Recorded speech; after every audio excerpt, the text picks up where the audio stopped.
Hello, everybody, and welcome to Forever Sports. And an interesting moment that we've kind of been waiting for since World Rugby announced that they will be initiating a new sanctioning process with regards to team officials or team personnel that criticize or go after match officials. And we have our first case study because we have our first automatic suspension. Gonzalo Casella has officially been suspended for 2 games and will not be allowed to be with Italy on match day as a result of comments he made regarding the match officials following the All Blacks versus Italy's test last weekend. And as a result, he has received an automatic 2-match suspension as per the new match official abuse sanctioning process. We've been waiting for it. When it came out, we sort of sat there going, this doesn't really sit well with a lot of us in terms of what the repercussions might be. And now we get to see it in action. And very, very recently, Italy have confirmed that they will, by the way, be appealing the decision itself. So before we get into exactly what he had to say and why this is a bit of a worry, because not only is there basically a process now which says that team personnel, coaches specifically, and the likes of those cannot come out and criticize the referees, they have also reduced the number of channels to be able to contact match officials in general, as well as World Rugby, to get clarification regarding the ever-changing laws that basically govern our game. So in terms of what Gonzalo actually said, so this is the quotes basically. So after the last weekend, and obviously there was the red card to Canone, which is, I think it was a red card. I think it was a bit silly from him, a little bit reckless. I don't think it was that deep, but certainly not as bad as the headbutt, for example, on Monday, which from the English player during the under-20 semi-final. But he said that basically the referees were super poor, and a quote was, "The score is a bit responsibility of the refereeing team. They did a lot of mistakes today." And as part of the new process, which came in the beginning of July, basically criticism of the referees and accusations of potential bias, prejudice, and the likes of that, hold an automatic 2-match suspension. In terms of the process, this was agreed at the Shape of the Game forum and was introduced this month, and it basically applies to all World Rugby kind of international sanctioned matches. So your WXV, which is your Women's Series, your Nation Champions, Nations Cup, your World Rugby Junior tournaments, your Global Series, Challenger Series, the likes of that, as well as any tournaments operated by Six Nations, as well as SANZAR, so the Rugby Championship, the Six Nations, obviously, and the likes of them. And basically, the reason it came in, it is to reduce comments which are often on the basis of unacceptable increase of threats towards match officials. And basically, the whole idea is that there is already a growing number of complaints, abuse, and targeted abuse towards match officials, especially within social media. And this is basically spurred on by if team personnel and coach, the likes of that, jump onto the bandwagon and also sort of come out and criticize. Now, the problem is, we've got this ever-present conundrum and there's no solution. Match officials are a crucial part of the game. We have to have match officials. We have to have them. It doesn't happen without them. They are one of the most important aspects of the game itself.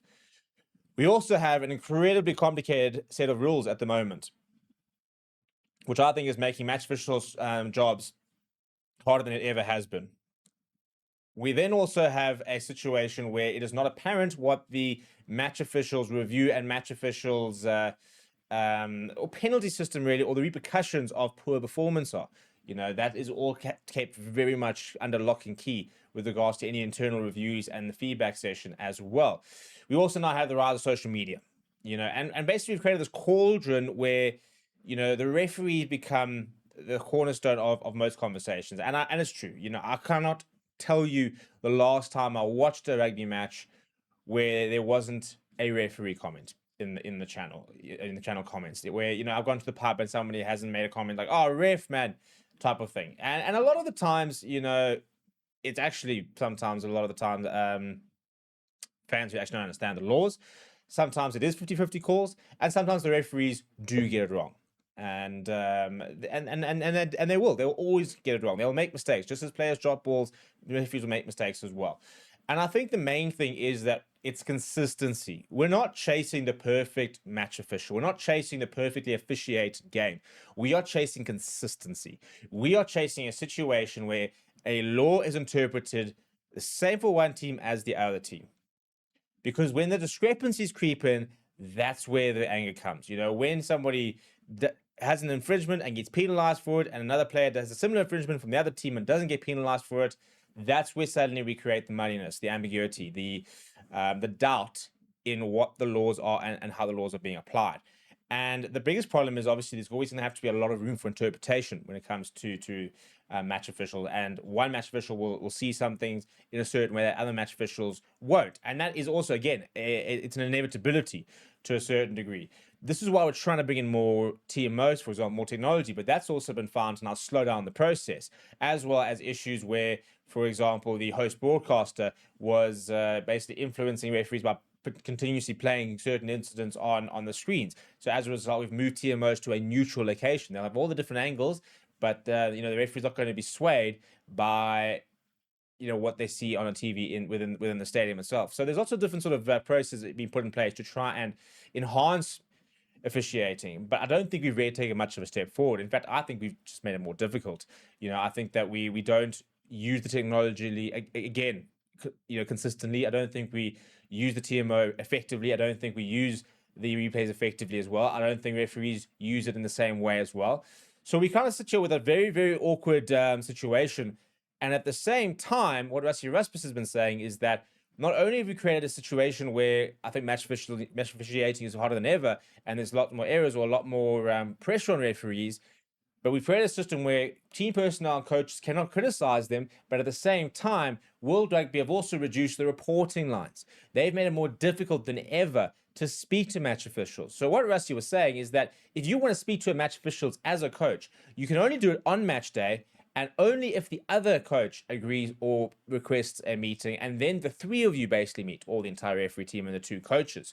So he was saying he has not spoken to a single match official this year because whilst he has requested a meeting in both of the First Nations Championship games, the other coaches did not or said no, that they don't want to. And as a result, that meeting cannot happen.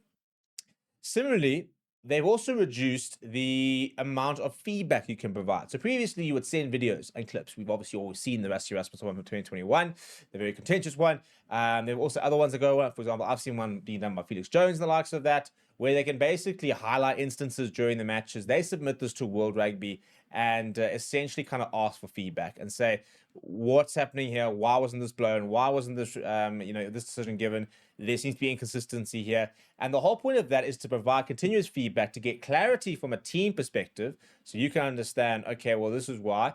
And also it puts pressure on the match officials in terms of, okay, this is being missed a lot and we need to now look for this, or this is being officiated inconsistently between different match officials. And that's the problem, and basically it's theoretically it's quite a good education process because you're generating so much different clips and scenarios and instances where referees can get this feedback and start getting hopefully a clearer view and a more consistent view of what we see and what we look out for. It's never going to be perfect, but it can be more consistent. Now, they have scaled that process back and said that you may now only submit a maximum of 6 clips per match. Now, you can get 6 clips in the first 5 minutes. You could go through a scrum and basically generate 3 with regards to different infringements. I mean, that's what they were saying. A referee could make up to 700-800 decisions or has to make up to 700-800 decisions during a match. They obviously don't necessarily blow all of them, but that's how many different things are happening all the time. And sometimes, for example, like rolling away, they might sit there saying, that's fine, no, that's not fine. And there's always that fine line of when to make the decision, when not to make the decision, when to blow, when not to blow. And that's where every individual referee will always differ in terms of their interpretation of the laws. So not only has World Rugby made it very difficult to speak to match officials, they've also then cut the feedback lines back to World Rugby, which means that now the coaches are getting less feedback than ever. And I think that's counterintuitive, given the fact that these are the strongest minds in World Rugby. In our different bodies of rugby, we need our head coaches to be sending in this feedback because they'll identify loopholes, scenarios, issues with the current laws. But we've limited that, and then we have said, cool. Not only is it more difficult to speak to us, not only is it more difficult to speak to the referees and get clarity beforehand, but after games, you may not criticize them. And in terms of what you may and may not do, it is as follows. It says they will consider whether any conduct or comments made by team personnel includes, among other things, allegations that the match official acted with bias, prejudice, improper motive, external influence, or deliberate intent to affect an outcome, and slash or conduct which, viewed objectively, they knew or ought to know would undermine public confidence in match officials. Now, that last line is a bit of a can of worms because that basically means that any criticism where it can be deemed that objectively the coach knows that this might create doubts in the referees would fall into this category. So saying, for example, I don't think the referee was up to scratch, that could be viewed as undermining the referee. And the problem is now again we have to kind of create a line. So if a coach says, "Yeah, I was a bit worried about the consistency in the refereeing," is that now an allegation of bias? If they start to say, some decisions went against us and we don't understand why, or that didn't make sense, for example, now you're undermining them. And there's now this invisible line as to what you can and can't say. And as soon as you cross that line, per a panel of 3 people, it's an automatic 2-match suspension. Then you have to then decide if you want to appeal, and if you do appeal, then you go to a full committee hearing. So it really is a case of guilty, banned. All right, cool. Well, now do you actually want to have a hearing, which is a very muddy place to be in. So it's not great. Italy have decided that they will appeal. This will be a very interesting case. It'll be a bit of a landmark one, really, because Conselho is the first one to be affected by this ruling. What are your thoughts? Let me know down in the comments below. Smash a like on the video. Subscribe to the channel as well. Thank you very much for watching. My name is Steve. I'll chat to you soon.